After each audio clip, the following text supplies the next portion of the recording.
একমাত্র রমজান ছাড়া কেউ তোর উদ্ধার করতে পারবো না। এসডিও সাহেবকে আমি সামলাবো। আমার নাম হচ্ছে কাজী মোহাম্মদ রমজান। এই একটি সংলাপেই যিনি বাংলার আপামর দর্শকের হাড় কাঁপুনি ধরিয়ে দিয়েছিলেন, তিনি আর কেউ নন, অভিনয় জাদুকর হুমায়ুন ফরিদী। অদ্ভুত এক বৈপরীত্যের নাম ফরিদী। একদিকে তিনি সংসপ্ত নাটকের সেই কুটিল কানকাটা রমজান, অন্যদিকে বাস্তব জীবনে এক নিঃসঙ্গ অভিমানী সম্রাট।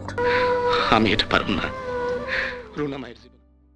দিনপঞ্জিকার পাতায় সেদিন ছিল পহেলা ফাল্গুন 1418 বঙ্গাব্দ। চারিদিকে যখন বাসন্তী রঙের উৎসব, ঠিক তখনই 2012 সালের 13 ফেব্রুয়ারি থমকে গিয়েছিল বাংলাদেশ। উৎসবের রং ফিকে করে দিয়ে না ফেরার দেশে পাড়িয়ে জমিয়েছিলেন অভিনয়ের এই মহিরু। প্রশ্ন জাগে, কেন বিদায়ের জন্য তিনি ঋতুরাজ বসন্তের প্রথম দিনটিকে বেছে নিলেন? হয়তো কোনো এক নিভৃত অভিমানে, কিংবা বিষাদের এক অদ্ভুত মিশ্রণ হয়ে বেঁচে থাকার তাড়নায়।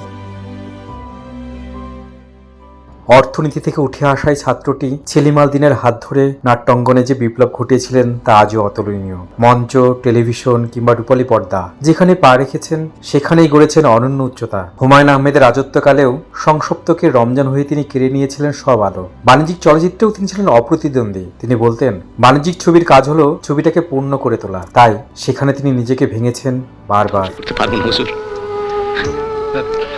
ব্যক্তিগত জীবনে সুবর্ণ মুস্তফার সাথে বিচ্ছেদ কিংবা দীর্ঘ নিঃসঙ্গতা, ফরিদী সবটা আড়াল করেছিলেন তার অভিনয় দিয়ে। কিন্তু আক্ষেপ ছিল স্বীকৃতির।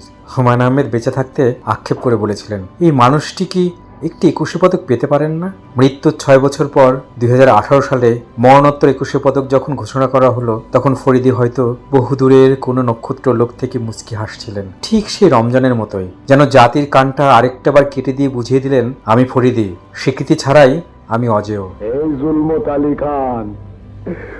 ফরিদী নেই, কিন্তু তার সৃষ্টি আছে। বসন্ত এলেই যেমন কোকিল ডাকে, তেমনি প্রতিটি ফাল্গুনের শুরুতে বাংলার মানুষের মনে পড়বে সে অদ্ভুত মানুষটিকে, যিনি কান হারিয়েও জয় করেছিলেন কোটির হৃদয়।